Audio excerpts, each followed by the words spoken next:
Muy buenas tardes a las vecinas, vecinos que nos acompañan esta tarde, estudiantes, colegas, profesionales de la salud que están presentes para escucharnos en este ciclo de charlas que partió el día de ayer, ¿cierto? Titulado Alergias, la maldita primavera, desde la fisiopatología al tratamiento farmacológico. Hoy nos acompaña el doctor Enrique Guzmán Gutiérrez. Él es tecnólogo médico de la Universidad de Concepción, magíster en bioquímica clínica e inmunología también de la misma casa de estudios y doctor en ciencias biológicas con mención en ciencias fisiológicas de la Pontificia Universidad Católica de Chile. Se desempeña actualmente como académico e investigador del Departamento de Bioquímica Clínica e Inmunología de la Facultad de Farmacia, en donde participa como docente en asignaturas de Bioquímica Clínica, Hematología e Inmunología. Enrique, te queremos dar la más cordial bienvenida esta tarde. Para nosotros es un privilegio poder contar con tu experiencia en el ámbito del diagnóstico de las alergias y hoy nos vas a acompañar con una interesante charla que se llama ¿Cómo diagnosticar a las alergias en el laboratorio? Ayer tuvimos varias consultas asociadas al diagnóstico de este cuadro que es severo en esta época del año, por lo tanto es muy importante conocer desde tu mirada, ¿cierto?, cómo podríamos diagnosticar esta patología.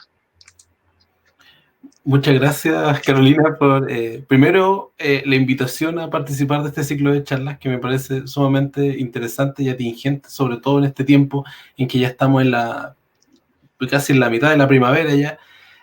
Así que un gran gusto, digamos, de que me hayan invitado. También saludar al señor decano, quien también nos está acompañando en este ciclo de charlas, así que, digamos, también muchas gracias, digamos, por la invitación a participar.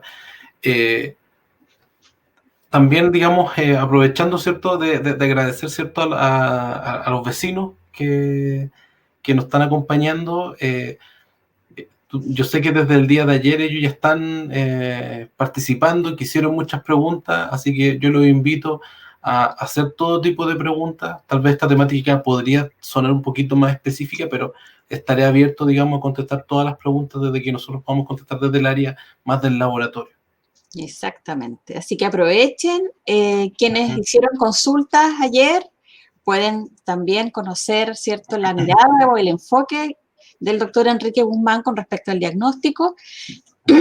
Quienes se suman hoy, ¿cierto?, a lo mejor van a ver algunas consultas que se van a repetir, pero nunca está de más, ¿cierto?, conocer las distintas miradas de los profesionales de la salud con respecto a esta área. Así que, Enrique, somos todo oídos para escuchar tu presentación y después entonces invitamos a los vecinos que nos hagan sus preguntas a través de el Facebook, ya sea de la facultad, de la Municipalidad de Hualpén, de la Municipalidad de Concepción, y vamos a tratar dentro de lo posible de contestar todas las consultas y también comentarles a los vecinos que mañana tenemos también otra charla con una colega químico farmacéutico que va a hablar sobre los medicamentos que vienen al rescate en esta patología, así que les dejamos a ella las consultas asociadas al tratamiento farmacológico y hoy nos enfocamos al diagnóstico.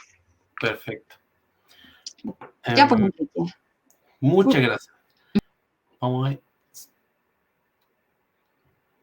Ustedes me dicen perfecto. Ahí están viendo la presentación.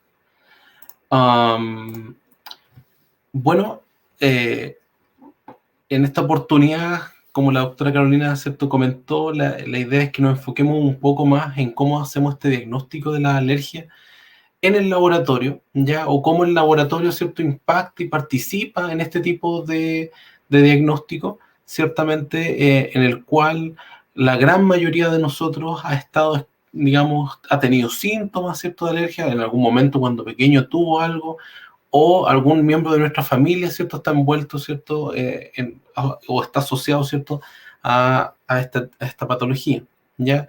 que lamentablemente, ¿cierto?, afecta a muchas personas, y una de las grandes características es que esto está muy asociado, ¿cierto?, a los ambientes urbanizados, es decir, ya que nosotros vivimos, ¿cierto?, en lugares, en ciudades, ¿cierto?, y hay un ambiente que tiene la ciudad, ¿cierto?, y obviamente características propias de vivir en una ciudad que permiten ambientalmente y favorecen, ¿cierto?, el inicio de estas patologías, ¿ya? Obviamente, la llegada de la primavera es lo más notorio para la gran mayoría, ¿cierto?, de los que sufren alergia, ¿ya? Entonces voy tal vez a recordar algunas cosas que el doctor Hidalgo él lo comentó el día de ayer, ¿ya? Solamente para que son conceptos que se van a ir manteniendo en este ciclo de charlas, porque es parte, digamos, de los conceptos clásicos. La alergia, ¿cierto?, va a ser la expresión clínica, es decir, la manifestación, ¿cierto?, del estornudo, ¿cierto?, de la rinitis, ¿cierto?, el aumento de moco, ¿cierto?, si tenemos dermatitis, ¿cierto?, del enrojecimiento, ¿cierto?, de la piel, ¿cierto?, o si esto puede afectar, ¿cierto?, a nivel ocular, ¿cierto?, tenemos, ¿cierto?, el picor, ¿cierto?, a nivel digamos, de los ojos, la sensación generalmente que uno lo puede incluso confundir, ¿cierto?, con un resfrío, ¿ya? Mientras que la atopía viene siendo, ¿cierto?, la condición, ¿cierto?, de la persona, la tendencia o la predisposición a desarrollar, ¿cierto?, la alergia, y que estas están mediadas principalmente, como el doctor Hidalgo lo comentó, a través de una molécula, ya que nosotros podemos medir en el laboratorio, que es la IgE, que esa es su sigla, que en el nombre, digamos, que corresponde es inmunoglobulina E, ¿ya? Que esta atopía, ¿cierto?, se define clínicamente por la evidencia, ¿cierto?, de una o más pruebas cutáneas positivas o concentraciones elevadas de IgE total específica a alergenos específicos, entendiendo, ¿cierto?, que el alergeno, dentro del concepto inmunológico, se refiere, ¿cierto?, a esta molécula ambiental que normalmente no debería generar ninguna respuesta por nuestro sistema inmune, pero es reconocido, ¿cierto?, como un elemento extraño y se genera una respuesta inmune, ¿ok? De ahí, ¿cierto?, que esta alergia, ¿cierto?, dentro de las patologías que está inmersa, las patologías, perdón, el sistema inmune, existe una de ellas que se conoce como la hipersensibilidad inmediata, ¿ya?, o la hipersensibilidad tipo 1, de un conjunto de hipersensibilidades, ¿ya? Y ahí, ¿cierto?, entra, ¿cierto?, las alergias más comunes, ¿cierto?, a la cual, digamos, ahora estamos haciendo un poquito el estudio, ¿ya? Aquí hay participación de muchas células del sistema inmune que favorecen la síntesis de esta inmunoglobulina E, ¿ya? Hay una predisposición genética a presentar la enfermedad. Normalmente, ¿cómo se nota? No es que se hagan muchos estudios genéticos, sino que hay una historia familiar, ¿cierto?, que ¿cierto?, la mamá tiene el antecedente, el abuelo, la abuela también tiene el mismo antecedente, y eso demuestra un poco, ¿cierto?, que a nivel familiar, ¿cierto?, se va heredando, ¿cierto?, el mismo fenotipo, y eso da a entender que habría, ¿cierto?, una predisposición genética a generar las alergias, ¿ya? Y como lo habíamos dicho, ¿cierto?, los alergenos son finalmente los que van a generar esta expresión finalmente de la alergia, ¿ya? El ciclo, ya esto un poquito más inmunológico, también lo comentó el doctor Hidalgo el día de ayer, es que en algún momento de nuestras vidas, ¿cierto?, tuvimos exposición a este alergeno, y nuestro sistema inmunológico lo reconoció como algo extraño, ¿ya?, y generó una respuesta inmunológica para la síntesis, ¿cierto?, de esta molécula que hablamos, que es de la IgE, ¿ya?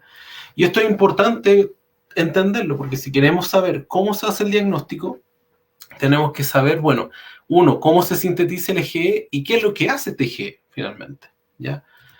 Entonces, este IgE, aquí me disculpo que se cortó, este IgE se une, ¿ya?, a un tipo de célula particularmente que es el mastocito, ya que se encuentra en la mayoría de nuestros tejidos, ¿ya? Y este IgE, al estar unido al mastocito, uno dice, bueno, el mastocito queda sensibilizado, ¿ya? Entonces, en una primera exposición al alergeno, normalmente nosotros no tenemos síntomas, nosotros no nos damos cuenta, ¿ya?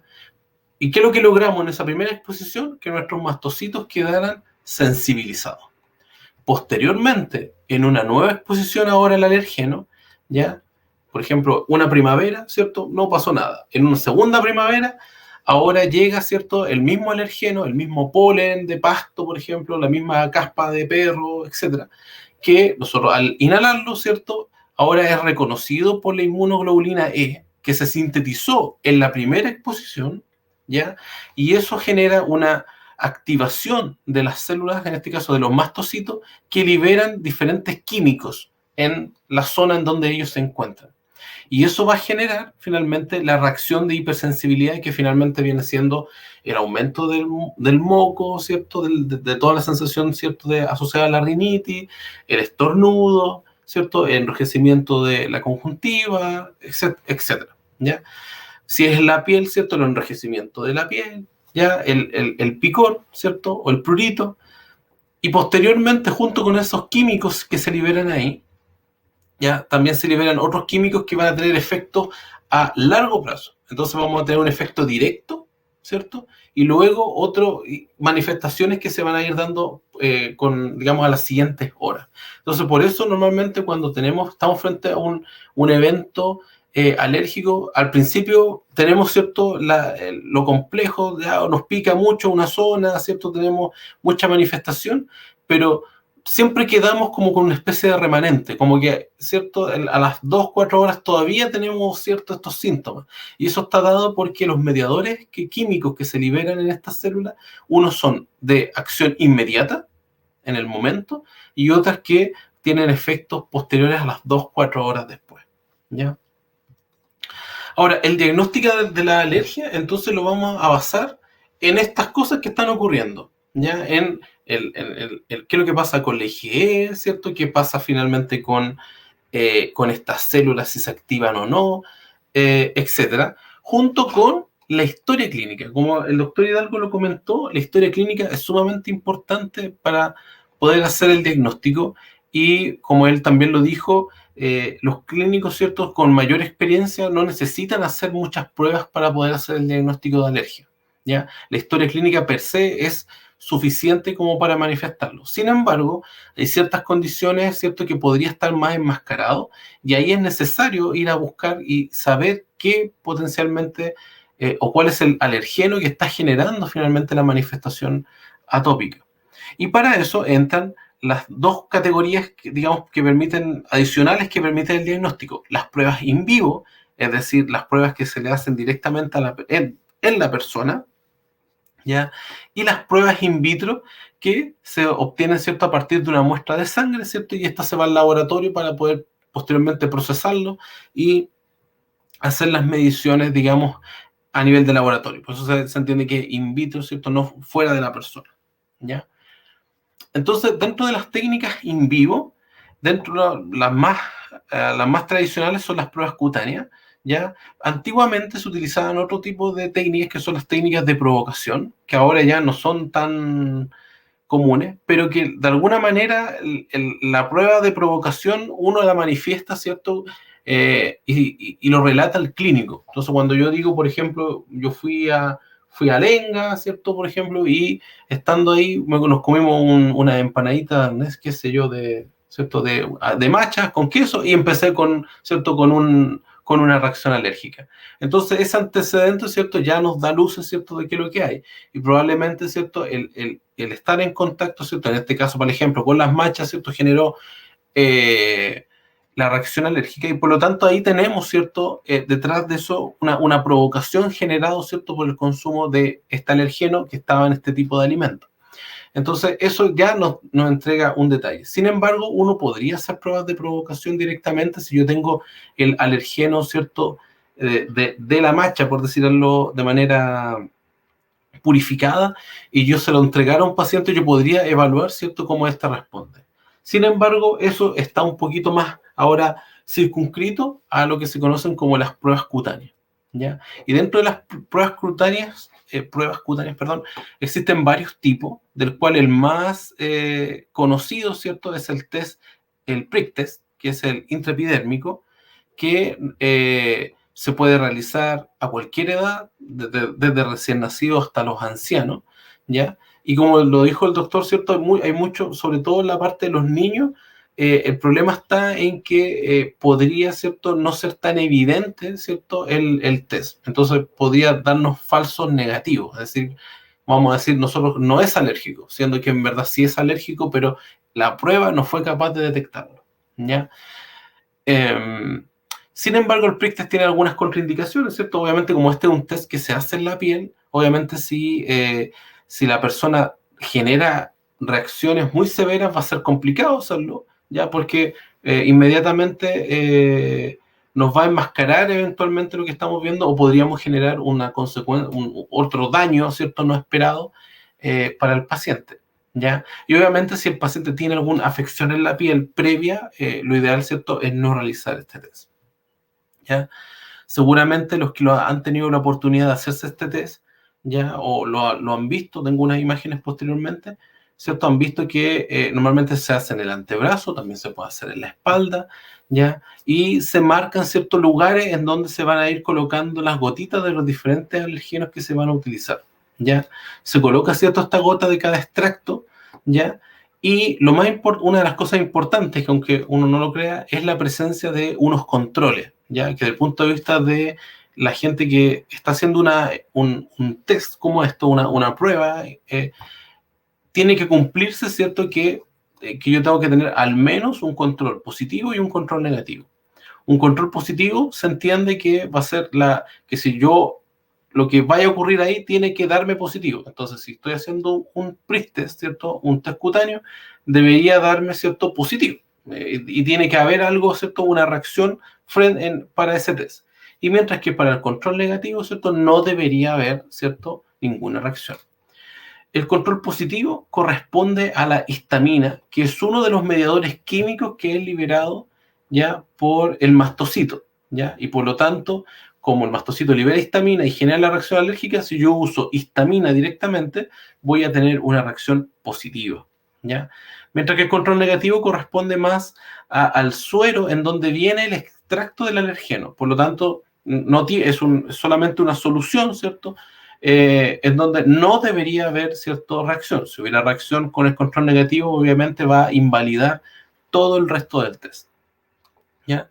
Acá se hace pasar una lanceta, ¿cierto?, a través de cada gota, ¿cierto?, en un ángulo de 45 grados, ¿cierto? Y luego se esperan 15 minutos, ¿cierto?, para luego medir el tamaño de la pápula, ¿cierto? Acá está un poco lo que se ve como en el prick test, ¿cierto? Tenemos una lanceta, hay una gotita, ¿cierto?, que está en el antebrazo y que está marcado y se sabe qué es lo que va en cada una de las posiciones, ¿cierto? Y esto debería generar una reacción, ¿cierto? Y aquí lo que uno tiene que hacer es medir, ¿cierto?, este tamaño, ¿ya?, de la pápula o del abón, dependiendo ahí de la terminología, más digamos, y esta medición del diámetro es lo que se va a correlacionar, ¿cierto?, con la presencia, ¿cierto?, o el diagnóstico, ¿cierto?, del test in vivo, ¿cierto?, para decir si está positivo o está negativo para cada uno de los alergenos. Ya, aquí hay una imagen, ¿cierto? Aquí está la lanceta, ¿cierto? Y aquí se pusieron primero las gotitas, ¿cierto?, para los diferentes alergenos, ¿cierto? Y luego con la lanceta, ¿cierto?, de manera intradérmica, ¿cierto?, ingresa el alergeno. Y se debe esperar posteriormente los 15 minutos para ver qué es lo que pasa, ¿cierto?, si hay reactividad, ¿cierto?, a estos alergenos. ¿Ok? Aquí está un poquito qué es lo que está pasando, ¿cierto? Acá ingresa, aquí hay una inyección, ¿cierto? Pero en realidad aquí de manera intradérmica, ¿cierto?, la lanceta, si aquí afuera estuviese, ¿cierto?, la gotita, ¿cierto?, favorece, estimula, ¿cierto?, la entrada de este alergeno, ¿cierto? El alergeno al interior de la piel va a generar que los mastocitos se activen, ¿cierto? Y genera inmediatamente que el proceso inflamatorio que ocurre en esa zona permite la llegada de agua, ya los vasos sanguíneos se dilatan, llega más sangre a la zona y por eso se genera, ¿cierto?, un enrojecimiento de la zona, ya porque llega más sangre, ¿ya? Y el abón, que es el nombre aquí, ¿cierto?, que sería la pápula, ya el aumento, ¿cierto?, del volumen, ¿cierto?, de la piel en esa zona, que es lo que finalmente se va a medir para decir, ¿cierto?, si el paciente es positivo o negativo para el alergeno que se está probando. Entonces, uno mide, ¿cierto? Este tamaño ya del abón, ¿cierto? No hay que medir el eritema, es decir, pues, el eritema, ¿cierto? Es toda esta zona roja, entonces lo que uno no mide, ¿cierto? Qué tan rojo se ve, sino que lo que uno mide, ¿cierto? Es esto, ¿no? ¿Ya? El resultado normalmente se expresa en milímetros, por lo tanto esto se mide con una regla, ¿ya? Del diámetro mayor de la pápula, ¿ya? Normalmente se considera positivo, ¿cierto? Un edema mayor a 3 milímetros, ¿cierto? Con respecto al control negativo, ¿ya? ¿Qué cosas podrían afectar este test cutáneo? Normalmente la edad es extrema, ¿ya? Los recién nacidos, digamos, podrían tener menos reactividad, ¿ya? Y lo mismo que los más ancianos, porque el sistema inmunológico también, digamos, cumple edad junto con nosotros. Entonces, nuestro sistema inmune cuando son recién nacidos, digamos, es muy nuevo, podría estar todavía no generando una respuesta inmunitaria clara, entonces podría no haber, digamos, una respuesta en el test. Y en edades más avanzadas, ¿cierto? Nuestro sistema inmune está más envejecido y por lo tanto las respuestas son más lentas y puede que no se observen, ¿cierto? Resultados positivos. Ya habíamos dicho que el área del cuerpo donde se hacen estos tests normalmente es en la espalda y en el brazo. Muchas veces eso depende un poco del gusto, pero también del número de alergenos a probar. El brazo, digamos, es más limitado en el área que la espalda, ¿ya? La raza negra, digamos, por literatura, es más reactiva a este tipo de test. Entonces, en eso hay que tener mucho más cuidado, digamos, en personas, ¿cierto?, que por raza, ¿cierto?, podrían generar falsos positivos, ¿ya? Muy importante si es que está usando medicamentos, ¿ya? Porque el test, ¿cierto? Si está bajo uso de medicamentos, claramente va a haber reducción en digamos, en los resultados y podrían dar falsos negativos. Ya por nosotros podemos decir, ¿cierto? No, usted no tiene nada, pero en realidad se está tratando. Y por lo tanto, la recomendación es dejar el uso de medicamentos al menos por 7 días, ¿ya? Entonces, el test cutáneo, la ventaja que tiene es que, bueno, tiene una buena sensibilidad, los resultados están al momento, o sea, la persona está viendo y seguramente le va a estar picando el brazo cuando esté viendo, ¿cierto?, dónde está ocurriendo, ¿cierto?, la reacción, ¿ya? Y es de bajo costo, ¿ya? ¿Cuál es la desventaja, ¿cierto?, del test cutáneo, ¿cierto? Es que yo debo suspender los medicamentos y por lo tanto esa suspensión de medicamentos va a acarrear conmigo a que yo pueda tener, normalmente las personas que están padeciendo de alergia, obviamente no lo están pasando, o sin medicamentos lo van a pasar relativamente mal. Por lo tanto, él tiene esa desventaja que va a tener que aguantarse unos días, ¿cierto?, con todos los síntomas asociados a la alergia y que obviamente no son de mucho gusto para los pacientes. Ya existe riesgo de reacciones adversas en casos, digamos, de hipersensibilidades muy exacerbadas, ¿ya? Hay variación entre diferentes proveedores. ¿En qué sentido? Los alergenos cambian dependiendo del tipo del fabricante y por lo tanto la concentración, la calidad del alergeno podría generar que si yo me hago un test cutáneo en un lugar y yo me cambio de laboratorio para hacerme el test cutáneo en otro lado, podría tener diferencias en los resultados y va a estar dado porque va a cambiar el proveedor de los alergenos como también del operador, es decir, de la persona que me hace el test.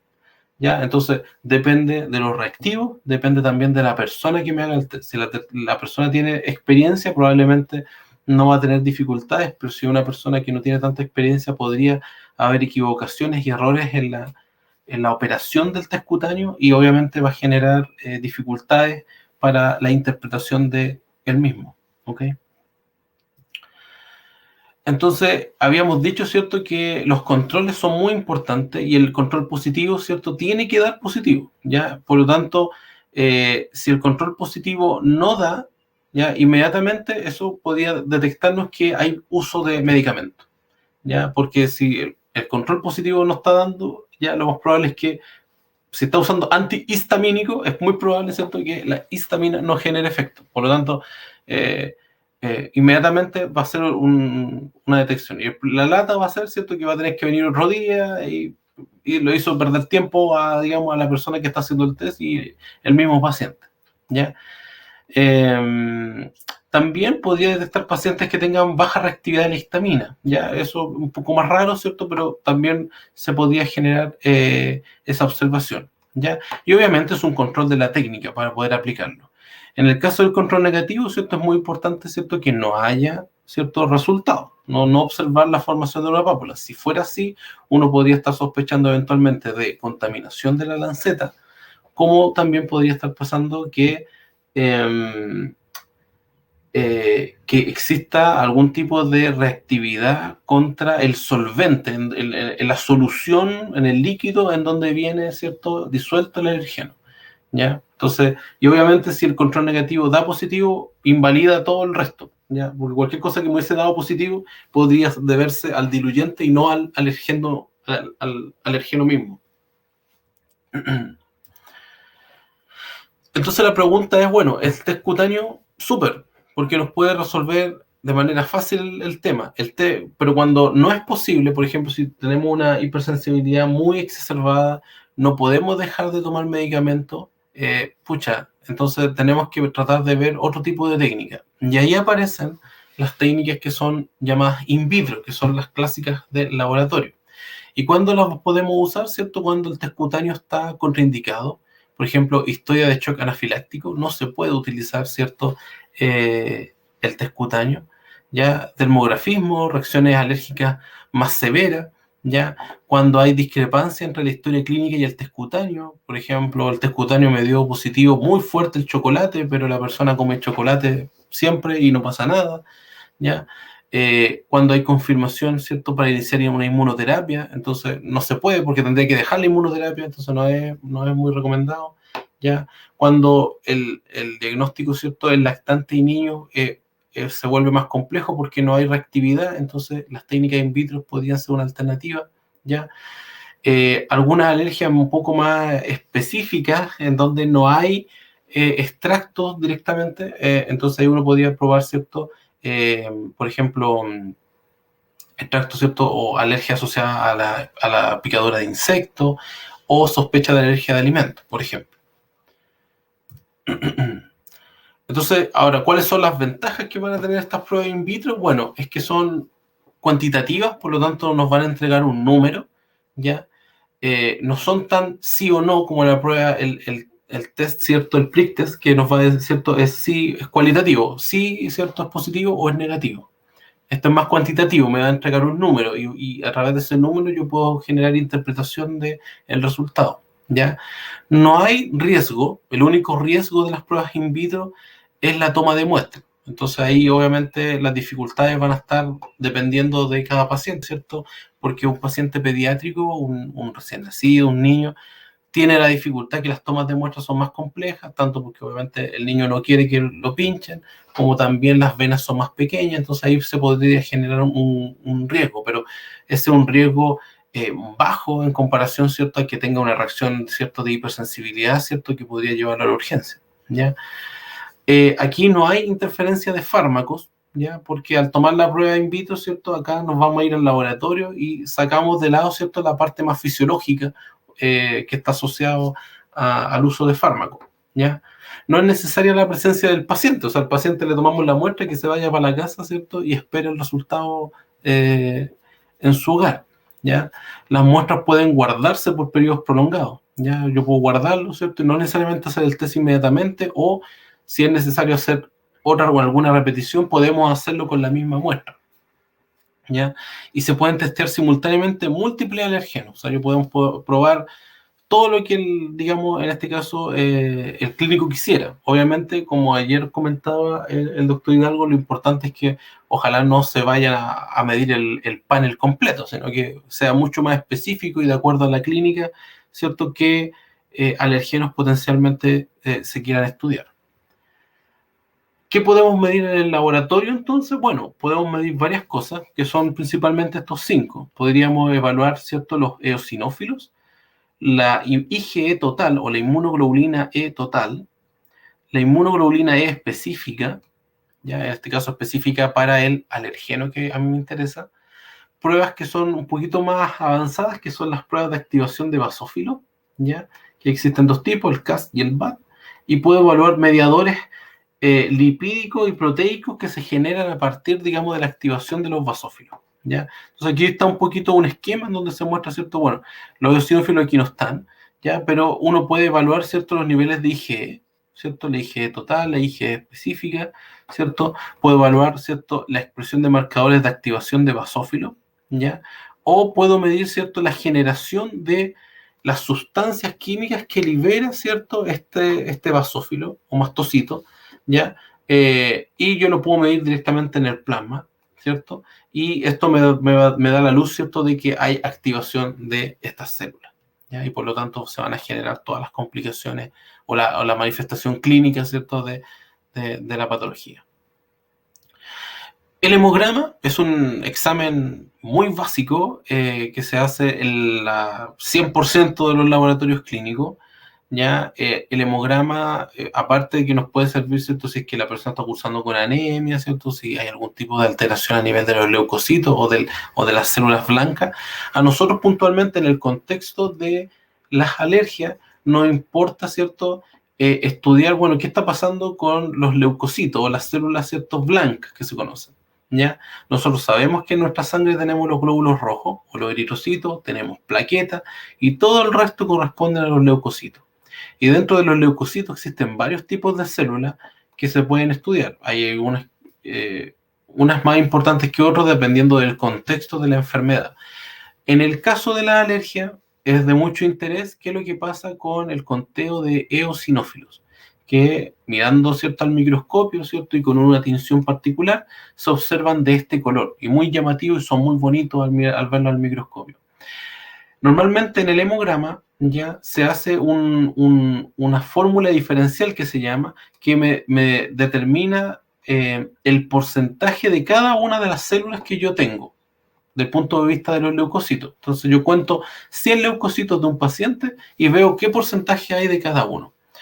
Lo normal es que un paciente, del punto de vista en porcentaje, tenga entre 0% de eosinófilos hasta un 4% de eosinófilos. ¿Ya? Por lo tanto, cuando nosotros estamos frente a una condición de un paciente en donde el conteo de eosinófilo relativo, es decir, en porcentaje, esté sobre un 5 o 6%, eso nos da origen entonces a un concepto que se conoce como eosinofilia o aumento en el recuento de eosinófilos en sangre. ¿Ya? Esto obviamente va traducido, ¿cierto?, en que uno puede determinar cuánto es el número total de eosinófilos. ¿Ya? Esto es una cosa por matemática, uno puede determinar el recuento absoluto, ¿cierto? Y ahí yo puedo determinar, ¿cierto?, si existe eosinofilia absoluta, es decir, un aumento en el recuento de eosinófilos. El aumento del recuento del eosinófilo ahora me da luz, ¿cierto?, de que probablemente pueda existir alergia, pero también ya la eosinofilia se observa en otras patologías, por lo tanto, el test del hemograma no es específico, solamente me está demostrando que existen características propias asociadas a una alergia.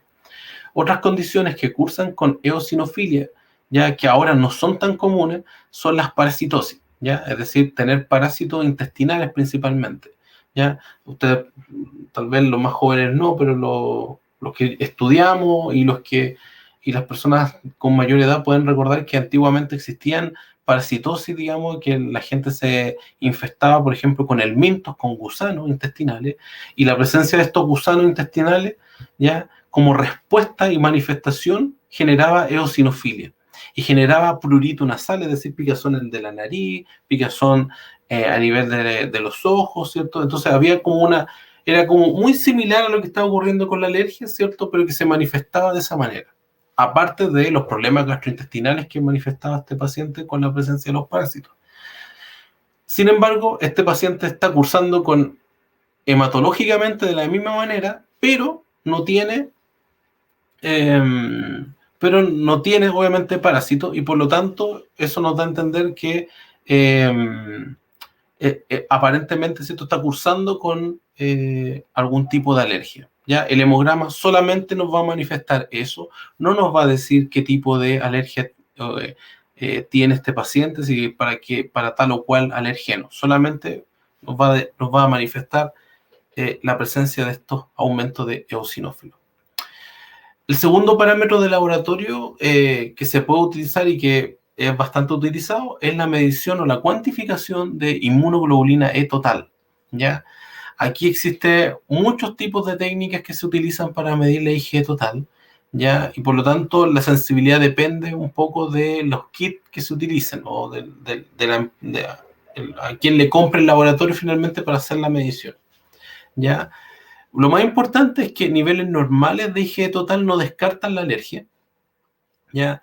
Y niveles altos se asocian, ¿cierto?, con mayor riesgo de alergia. Entonces, si yo me cuantifico los niveles de IgE total, tener sobre los niveles de referencia, puede que yo no esté manifestando cierta alergia, pero sí me va a dar cierta luz de que esta persona es muy probable que pueda desarrollar una alergia, ¿ya? En recién nacidos y en lactantes que tengan altos niveles de IgE, ¿cierto?, total, es un factor que predictivo, ¿cierto?, de que va a poder desarrollar alergia en el futuro, ¿ya? Sin embargo, ya hace harto tiempo, pero después esto evolucionó, ¿cierto? Y aparece nuestro tercer parámetro, que es la IgE o la inmunoglobulina E específica, ya que de alguna manera nos viene un poco a resolver y cuando tenemos claridad de qué potencialmente alergeno es el que podría estar generando la enfermedad en un paciente, nosotros podemos pedir la IgE específica para tal cosa. Entonces, en ese contexto, por ejemplo, aquí se pone un ejemplo, ustedes pueden ver que aquí la IgE total para este ejemplo está dentro del valor de referencia. Entonces uno podría decir, bueno, la IgE total está normal, pero cuando uno ve la IgE específica, por ejemplo, para los pastos, tiene este valor. Y aquí lo interesante es que la IgE específica tiene un valor importante cuando el porcentaje que uno tiene de IgE específica, si yo tomo 7,5 y lo divido por la IgE total, ya, y lo multiplico por 100, por ejemplo, si este me da más de un 20%, entonces estamos diciendo que de toda la IgE total, ¿cierto?, más del 20%, ¿cierto?, corresponde específicamente a la inmunoglobulina contra el pasto. Y de ahí toma relevancia clínica ya la medición de esa IgE específica, porque ahora yo lo puedo correlacionar directamente, digamos, potencialmente con lo que está manifestando el paciente. De ahí lo importante de la medición de la IgE específica. Ahora, lo ideal es que uno mida IgE específica con IgE total, porque si mide solo IgE específica, podría no necesariamente tener una interpretación correcta de qué es lo que está pasando con el paciente. Porque si yo tengo una IgE total ahora mucho mayor, ¿cierto? Este porcentaje va a reducirse y por lo tanto voy a tener que la IgE específica para pasto no sea tan relevante cuando la IgE total sea muy alta, por ejemplo. Ahora, ¿cómo nosotros podemos medir la IgE específica? Existen varios métodos, los métodos son principalmente inmunológicos.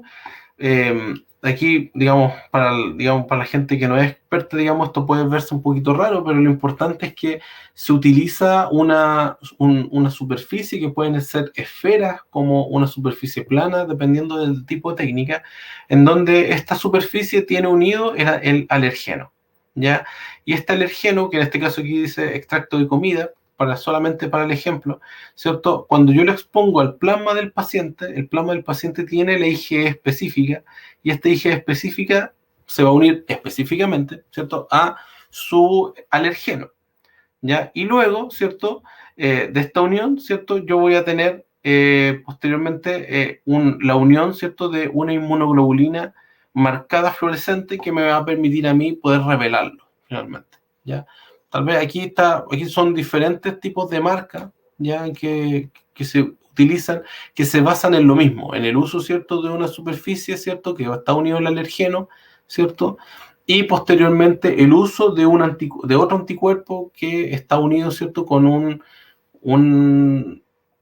una enzima que va a generar un producto coloreado que se puede medir, o alguna sonda fluorescente que después se puede medir, ¿ya? De tal manera que lo que uno mide puede ser medir la generación de luz, generación de fluorescencia, o puede generar un producto coloreado que se puede medir en el laboratorio. Y de esa manera nosotros podemos entregar un número finalmente de cuánto es lo que hay de esa IgE específica para cada paciente, ¿ya? Pero lo importante es que desde el punto de vista del laboratorio, ¿cierto?, se utiliza una matriz que tiene el alergeno, ¿cierto?, que se quiere buscar y por lo tanto medimos, ¿cierto?, cuánta IgE específica se une a ese alergeno particular, ¿ya? En este camino, ¿cierto?, de los alergenos, ¿ya?, tenemos que hay muchos tipos de alergenos, ¿ya? Esto ha evolucionado con los años, obviamente. Al principio se usaban extractos, por ejemplo, crudos y que no estaban estandarizados. Por ejemplo, extractos, por decirte, de, no sé, de pera. Entonces se moría la pera, se hacía un extracto de pera y eso, por ejemplo, lo probábamos. ¿Ya? Después esto evolucionó a extractos más estandarizados, ¿cierto? A purificaciones de fuentes de... o sea, purificaciones de fuente natural, alergenos recombinantes generados por biología molecular, ¿cierto?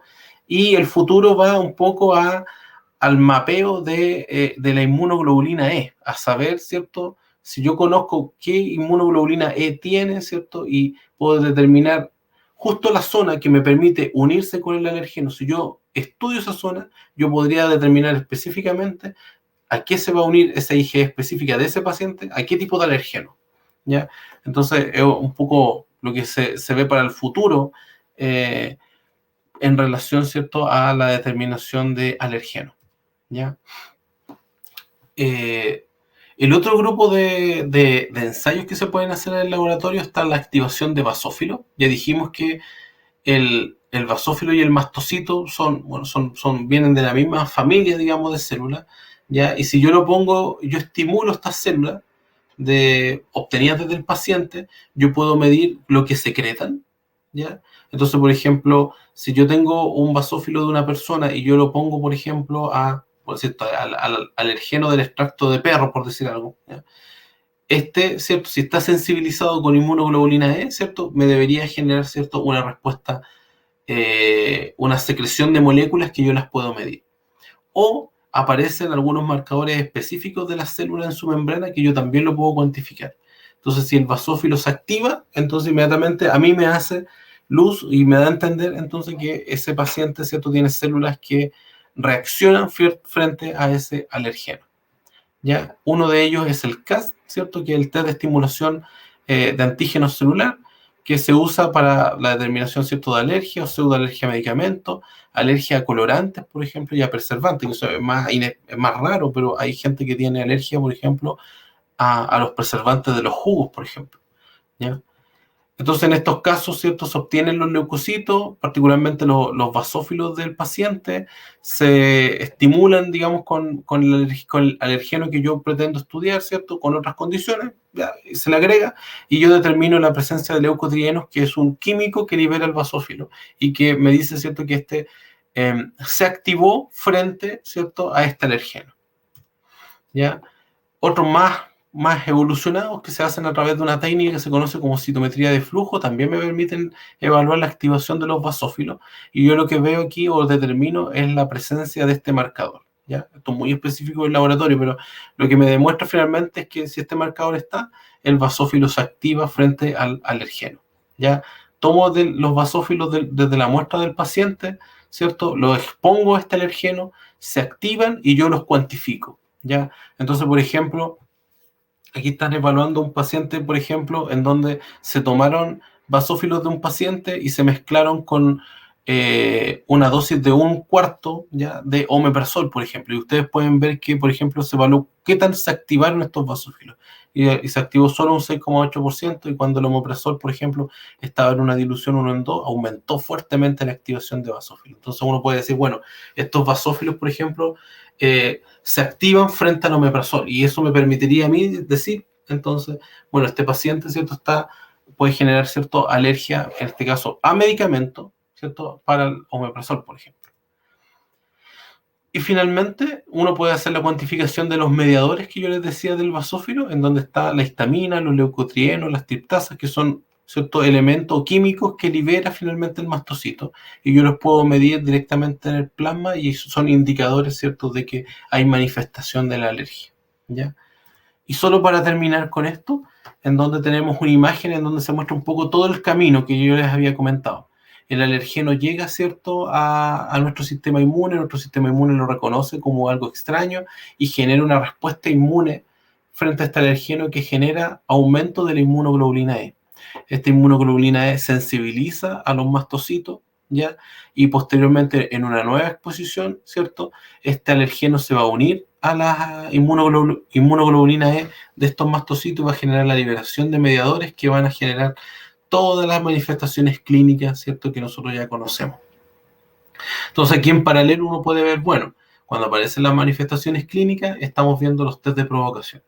Uno puede medir los mediadores, ¿cierto?, como la histamina, los leucotrienos, por ejemplo, y estoy evaluando los diferentes moléculas que son liberadas a través del basófilo.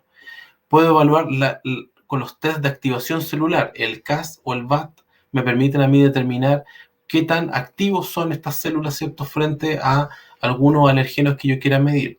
Puedo medir, ¿cierto?, los niveles de inmunoglobulina E, tanto la inmunoglobulina E total como la inmunoglobulina E específica, ¿ya? Y hay otros test más rebuscados, digamos, que no son tan comunes, por ejemplo, que yo puedo evaluar la activación del linfocito, ¿cierto?, incluso determinar alergenos directamente que podían estar en circulación, ¿ya? Y con todo ese camino, digamos, uno tiene como el amplio espectro, ¿cierto?, de todos los parámetros que uno podría medir, ¿cierto?, en un paciente y determinar, ¿cierto?, a través del laboratorio, ¿cierto?, a qué tipo de alergeno genera finalmente la enfermedad atópica. ¿Ok? Y con eso termino. Así que le agradezco la paciencia, ¿cierto?, y la oportunidad de presentar esta información, y obviamente estoy abierto, digamos, a todas las consultas. Muchas gracias, Enrique, por tu presentación. Bastante interesante. Me pudiste aclarar algunas cosas que también tengo. Yo, para las personas que no me conocen, tengo una formación científica del área de la salud, pero aún así me es muy, muy específico lo que tú hablaste, ¿cierto? Me cuesta mucho entenderlo, por lo tanto me imagino también que muchas de las personas que estuvieron presentes y vecinos a lo mejor también les costó un poco comprenderlo, ¿ya? Así que voy a tratar de transmitirte sus preguntas y Claro. hacerte algunas también que me quedaron ahí, quedé con la duda, ¿ya? Por ejemplo, una vecina pregunta, cuando a uno le preguntan, y eso es típico, cuando uno va a hacer un examen médico y le dice, ¿es alérgico a algún medicamento? Y uno en realidad dice, bueno, de lo que he tomado en realidad nunca he manifestado nada, así que no soy alérgica. Pero por lo que tú nos mostraste al final, ¿cierto?, de tu presentación con este ejemplo del omeprazol, o sea, yo podría eventualmente hacerme una batería, un test haciéndome una batería de medicamentos, o es algo que en realidad no se hace. O sea, si yo estoy expuesto a los medicamentos que habitualmente se utilizan y no puedo responder con confianza, no, ¿cierto? O sea, yo creo que ahí obviamente, yo creo que si estuviese el doctor Hidalgo, yo creo que él diría obviamente que esto depende de la clínica para poder hacer este tipo de ensayo. Porque si uno si lo quisiera hacerse, claro, yo creo que si tiene, digamos, la parte económica, ¿cierto?, para poder hacerse todos los test y hacerse un panel para determinar finalmente a qué tipo de alergeno o fármaco, por ejemplo, podría tener yo reacción, claro, podría hacerlo. Pero sin embargo, cuando se hace esa pregunta, finalmente viene un poco de la historia clínica del paciente, de lo que recuerda, porque lo tradicional, ¿cierto?, es los medicamentos, por ejemplo, antibióticos, que es clásico, que es como lo más clásico, ¿cierto?, que uno escucha de que hay reacción alérgica, o paracetamol, ibuprofeno también aparecen. Ahora, tradicionalmente eso es más que nada por la historia, digamos. O sea, yo tuve el antecedente que me dio y de ahí en adelante, ¿cierto?, yo evito, ¿cierto?, el uso de ese medicamento, ¿ya? Entonces, respondiendo a tu pregunta, de poder hacérselo, se puede hacer. Ahora, no todos los laboratorios hacen ese tipo de test. Es un test muy específico, ¿ya? Que normalmente, por lo menos que yo lo que entiendo, que acá en Conce, entiendo que no se hace, pero ahí podría estar yo equivocado, ¿ya? En Santiago yo sé que sí lo hacen, ¿ya? Sí lo hace. Pero obviamente yo creo que la recomendación, digamos, no es como hacerlo. O sea, si tiene los medios, Claro, ni un problema. ningún problema, sí, sí.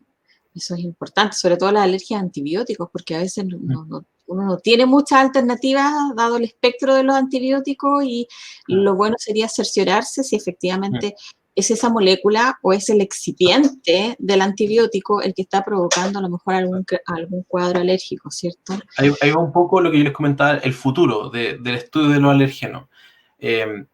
Porque el alergeno, aquí como ahora me ven un poco, nosotros por un lado vamos a tener el alergeno, ¿cierto? Y vamos a tener la inmunoglobulina, ¿cierto? Que lo selecciona. Entonces nosotros siempre estudiamos el alergeno.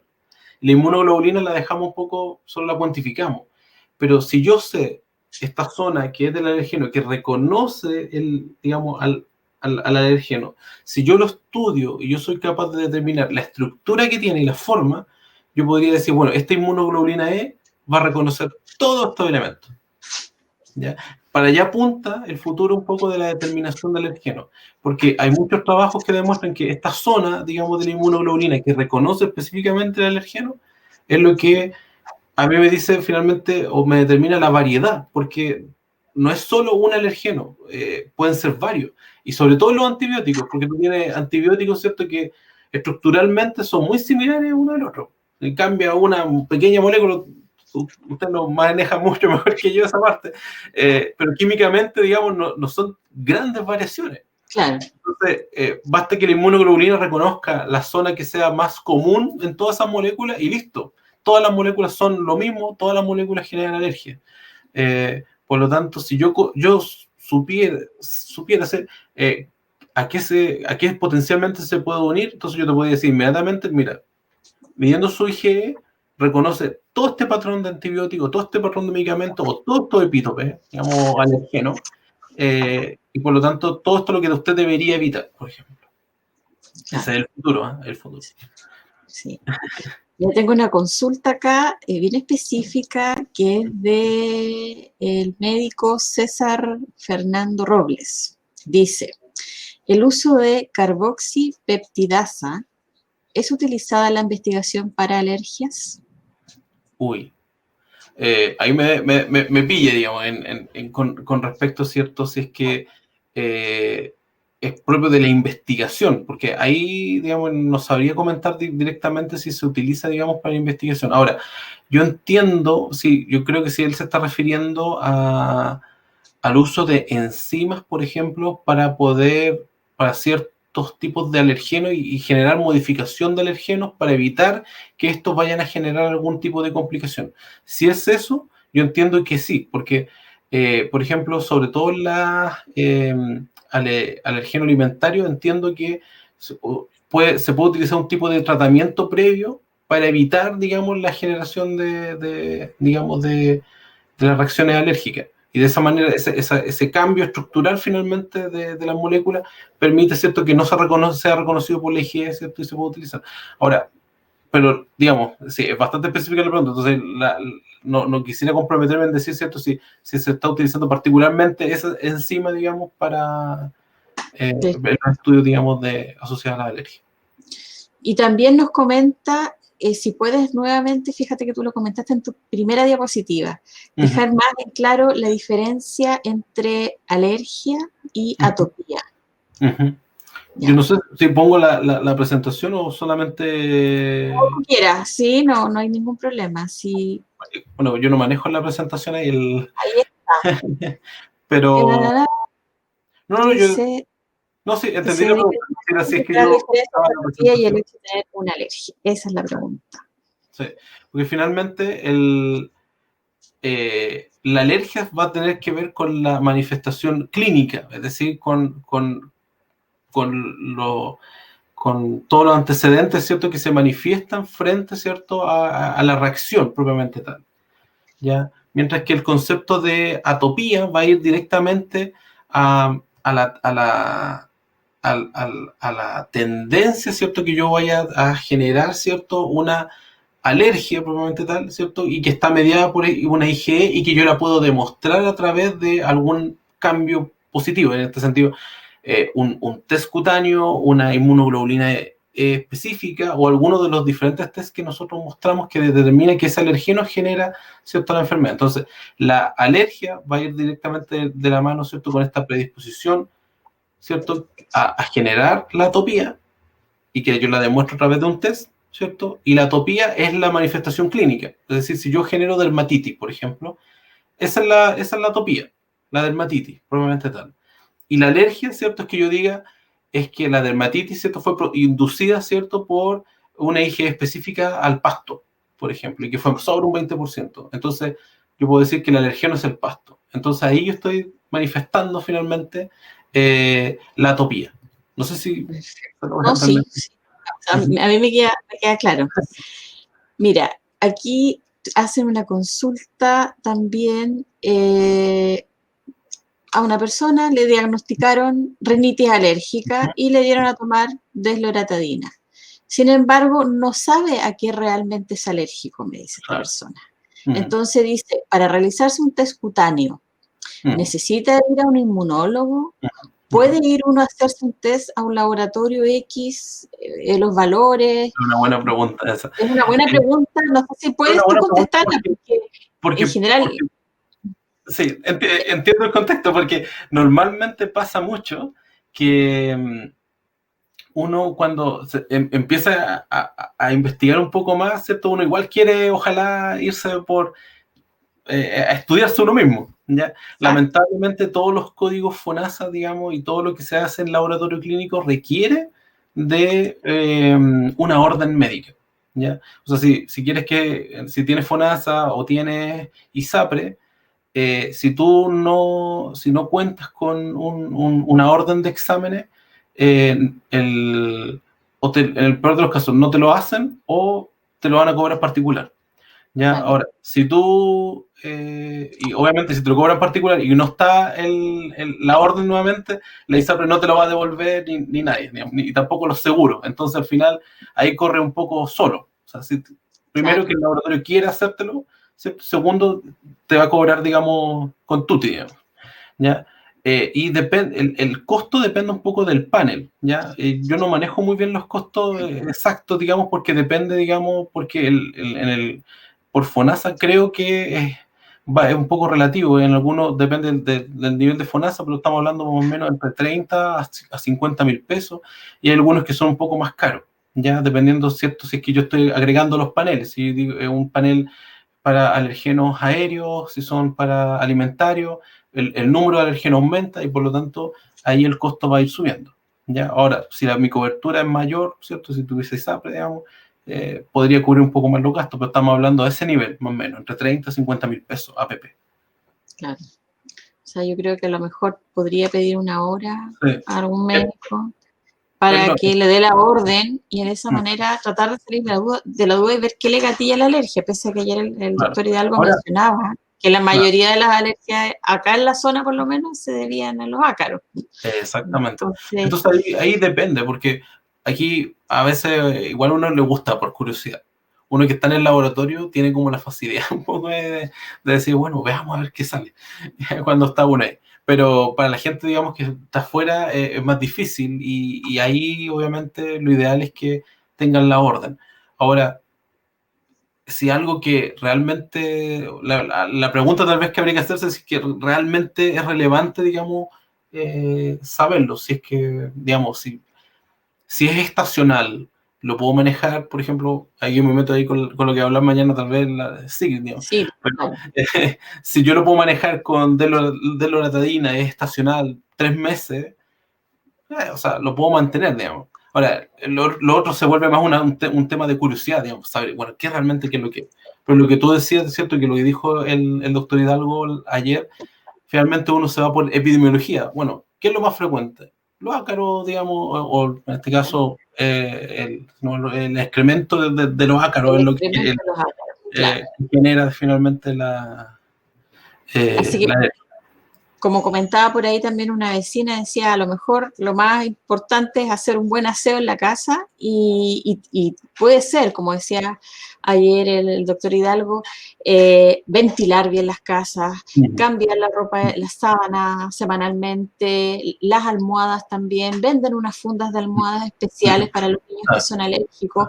Entonces, a lo mejor tomar esas pequeñas acciones que no significan tanto, pero que pueden reducir a este agente que es el que más podría causar o desencadenar los cuadros alérgicos acá en nuestra zona, ¿cierto? Exacto. Me consultan acá también si las alergias se pueden desarrollar después de adulto. En general uno piensa que los niños son los alérgicos, pero la consulta acá es después de adultos. Sí. Tú sabiendo todo este mecanismo molecular, Sí. La respuesta es sí. La respuesta es sí, porque, a ver, algo comentó el doctor Hidalgo que no le dio mucha énfasis, lo comentó bien cortito por tiempo tal vez, que está la marcha alérgica. ¿Ya? La marcha alérgica, en algún momento nosotros todos tenemos como de base, o la gran mayoría tendría de base, una predisposición a generar una alergia. Por lo tanto, nosotros vamos en un camino hacia el asma bronquial. Ese es como el destino de la mayoría. Es como cuando, disculpando, digamos, que me va a salir un poco del contexto, cuando uno habla, por ejemplo, de que todos potencialmente podemos ser diabéticos tipo 2. ¿Ya? Todos tenemos, digamos, por una predisposición, vivimos en una ciudad, ambientalmente, todo nos favorece para eso. Entonces, depende de nuestras cosas, digamos, que hagamos, vamos a evitar llegar a la diabetes tipo 2. Acá pasa lo mismo. Entonces, que alguien pueda manifestar una alergia ya en el camino sí se puede dar. ¿Ya? Entonces, obviamente esto va a depender del ambiente. Si yo no, por ejemplo, yo conozco un caso de un amigo que nunca había comido comida tailandesa, era de acá de Conce, se fue a Santiago a vivir y como allá, digamos, no sé, en ese momento estaba el boom, digamos, comida tailandesa, qué rico, con mezcla entre maní con la comida y otras cosas, boom. Y ahí apareció la manifestación, digamos, clínica. Entonces, ahí se dio cuenta, ¿cierto? Que no sabe específicamente, pero claramente dejó de lado todo lo que era la comida thai, porque manifestaba finalmente la enfermedad. Entonces, él antes de eso no tenía la manifestación alérgica, pero él ya teniendo casi 30 años, ahora sí se le manifestó. Entonces, no necesariamente puede aparecer, siempre, nunca van a aparecer, perdón, desde la niñez, sino que pueden aparecer, digamos, en cualquier momento, cuando se den las condiciones ambientales para que aparezca. Perfecto, perfecto. Aquí también preguntan algo asociado al ambiente. ¿Los sistemas de filtración de aire podrían ser parte de las acciones preventivas? Yo creo Claro que que de sí, todas claro maneras, que sí, ¿cierto? claro que sí. Efectivamente. Ojo que depende, porque si mi alergeno es alimentario, Claro, en ese sentido, ahí no me va a servir mucho, digamos, ¿ya? Pero sí, en algunos, en los que sea cierto aéreo, sí, que es donde hay un grupo importante, digamos, de personas que tienen alergia para ese tipo de alergenos, y ahí sí. De hecho, hay unos equipos que comercialmente, desconozco el valor, ¿cierto?, que son para tenerlos dentro de la casa, que son como recirculadores de aire que lo hacen pasar por un sistema de filtro, ¿cierto? Y de alguna manera te limpian, ¿cierto?, de alergenos o contaminantes ambientales. perfecto. Aquí consultan, y está en relación a algo que tú comentabas, de diferenciar cuando hay una eosinofilia, cuál es la causa. Yo creo que a lo mejor mucha gente quedó un poco preocupada cuando hablaste de los parásitos. O sea, diferenciar, dice, eosinofilia causada por alergia versus causada por parásitos.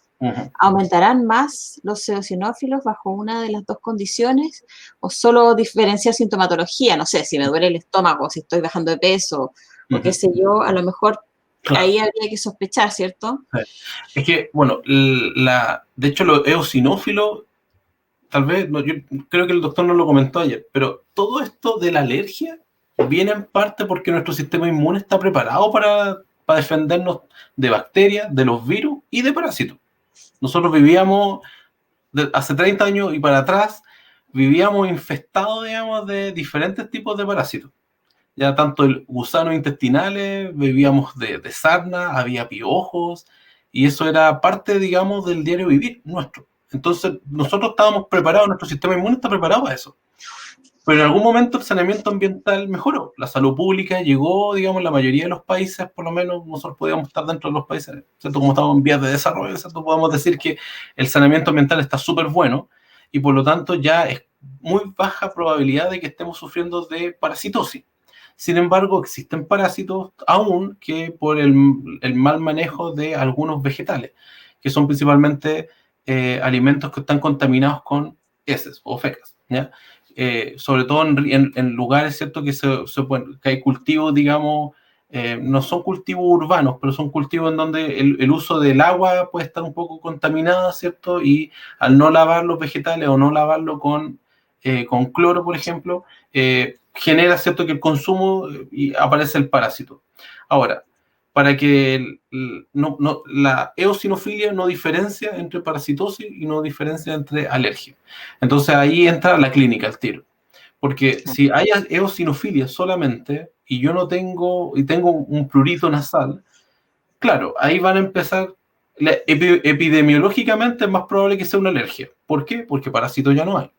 Si se les da tratamiento y esto sí se sigue manteniendo, entonces lo más probable es que le pidan un test que es el clásico parasitológico seriado de deposición, que es el examen por excelencia para evaluar si es que hay algún tipo de parásito. Porque actualmente, si es que hay parásitos intestinales, nuestros parásitos normalmente son unicelulares, son microscópicos, no son parásitos, no son gusanos. Es como muy raro que alguien llegue actualmente con tenias, por ejemplo, o con gusanos redondos, bueno, ya es raro. Entonces, un poco, digamos, pasa por la epidemiología. Entonces, la respuesta sería la eosinofilia no diferencia, y ahí entra un poco la clínica y la epidemiología. Entonces, si alguien tiene sospecha, digamos, de alguna afección por parásito, uno debería ya empezar con la clínica. Por ejemplo, todos los parásitos hacen ciclos y en esos ciclos tenemos gastroenteritis, que son 1, 2, 3 días y desaparecen. Y después puede pasar una semana y vuelve.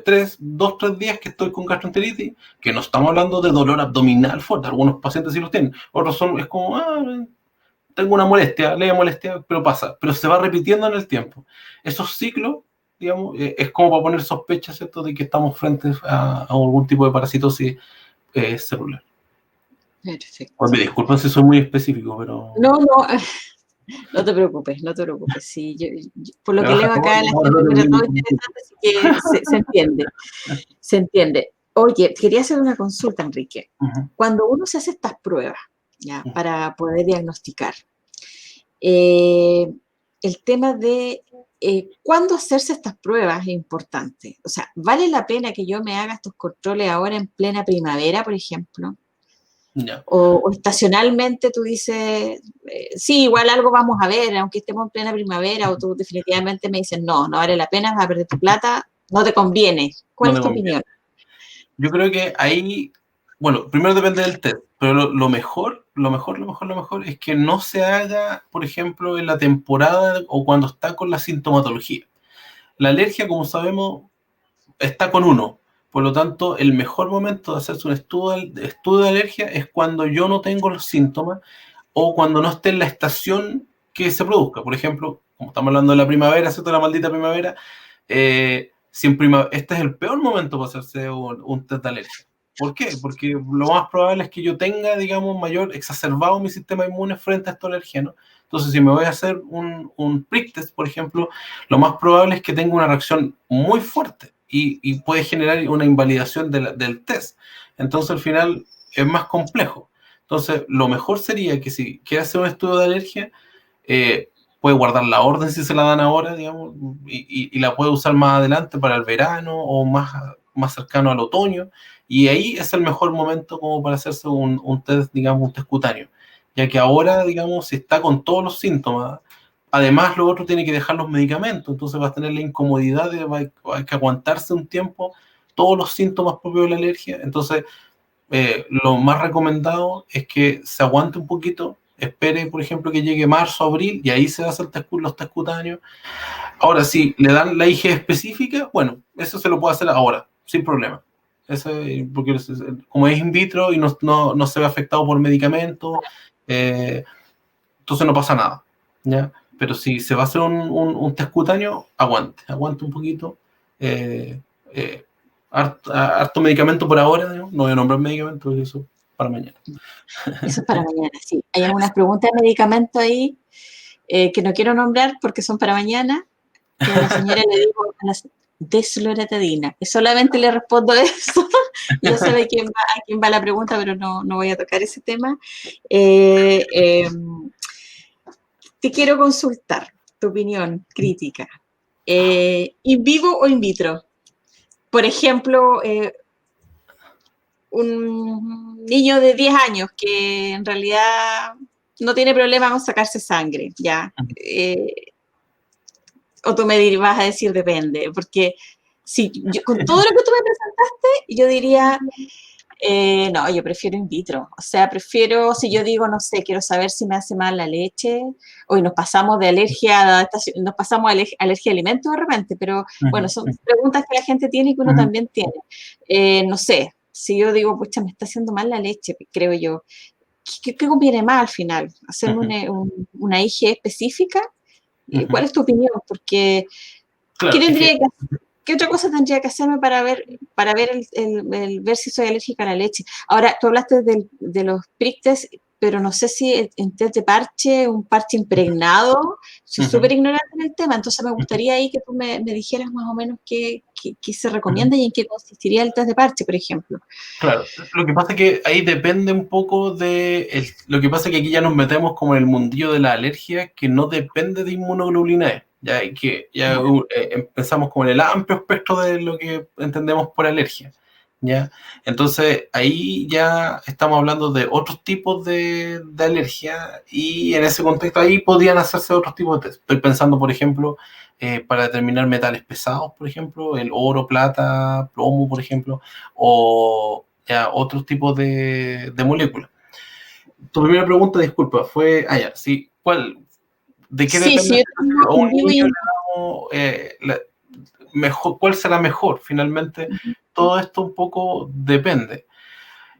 Hay que pensar que la tentación, yo creo, para los que somos papás, es que el in vitro debería ser menos complicación para el niño, ¿cierto?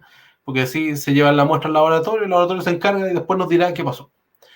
Sin embargo, hay que recordar la ventaja que tiene el test cutáneo, porque ahí estamos viendo la manifestación clínica, ¿cierto? Porque estamos viendo el aumento del volumen en el brazo de nuestro niño y estamos viendo qué es lo que está pasando.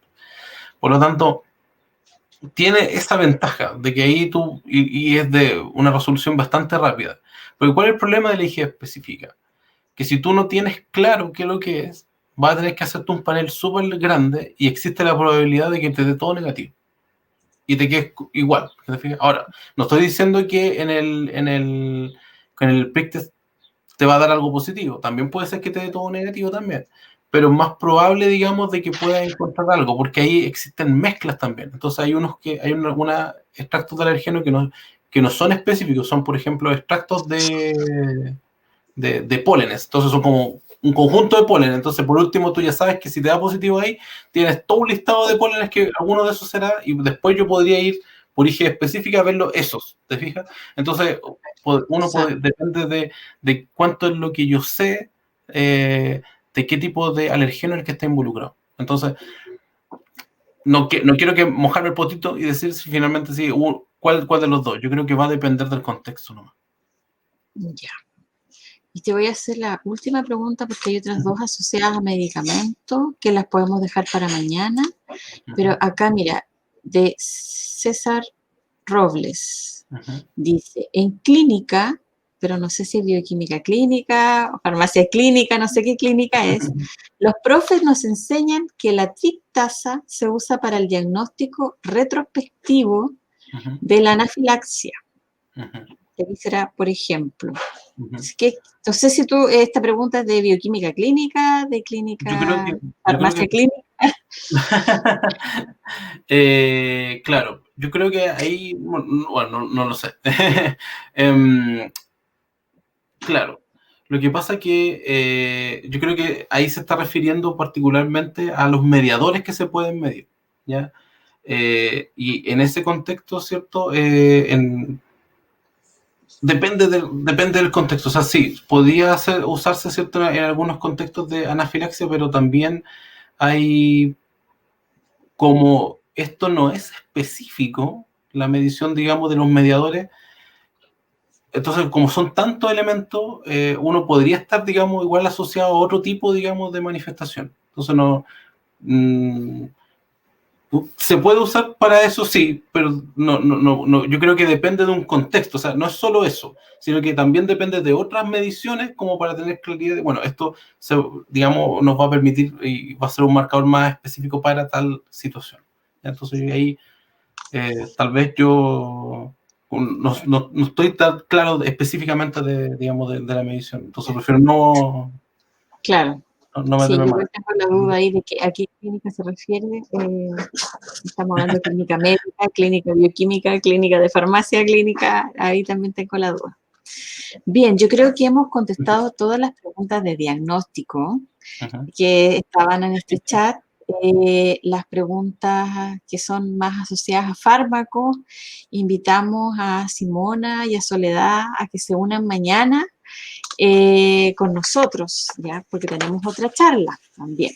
Pero antes de presentar la charla que se viene mañana, Enrique, doctor Guzmán, quiero felicitarlo por su charla, por la explicación, por tratar de aterrizar estos conceptos que son de repente tan específicos y que a nosotros nos cuesta hablar en un lenguaje que sea más claro, más sencillo, porque el objetivo no es complicar a la población, sino que todo lo contrario, el objetivo es que las personas cada vez vayan entendiendo más, cada vez, no sé, si eventualmente alguien le dice, no, vamos a tener que repetir el test porque salió malo.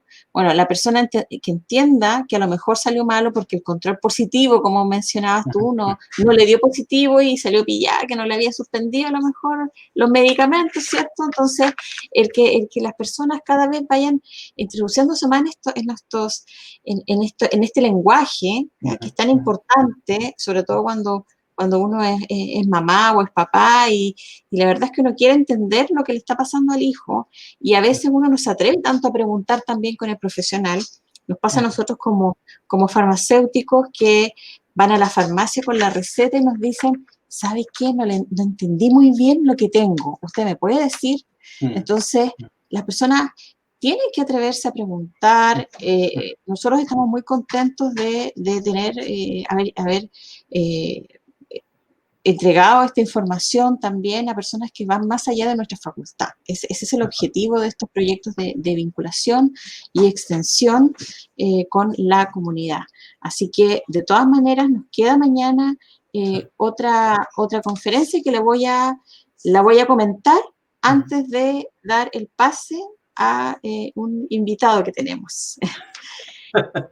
La próxima charla del día de mañana, dentro de este contexto, va a ser impartida por la profesora Sigrid Meniken Cid. Ella es químico farmacéutico de la Universidad de Concepción, magíster en ciencias farmacéuticas, también de la Universidad de Concepción, y se desempeña en la Facultad de Farmacia, en el Departamento de Farmacia, como profesora asociada.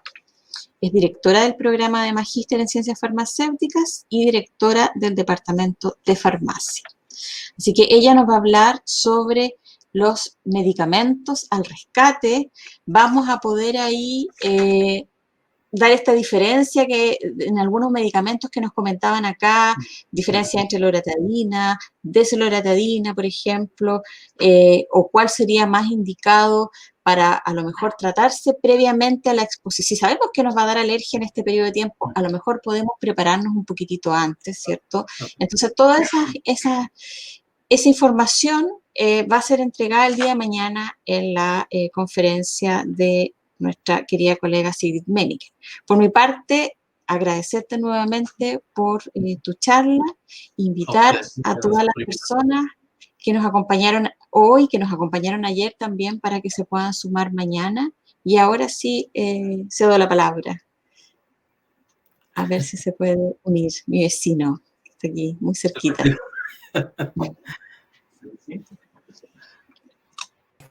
Ahora sí. Sí, sí, no, simplemente sumarme a las felicitaciones a Enrique. Enrique es un académico muy joven, ¿verdad?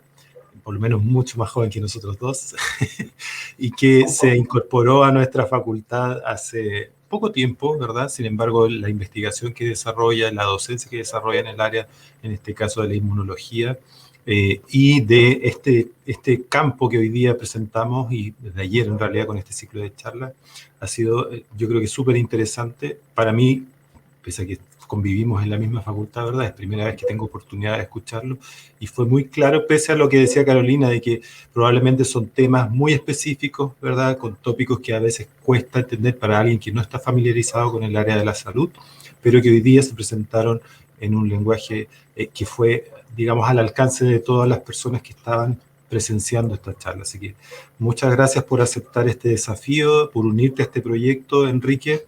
Y como dice Carolina, invitarlos a que mañana presenciemos el último capítulo de esta serie de charlas, donde podremos dar respuesta a quienes nos han planteado a través del chat.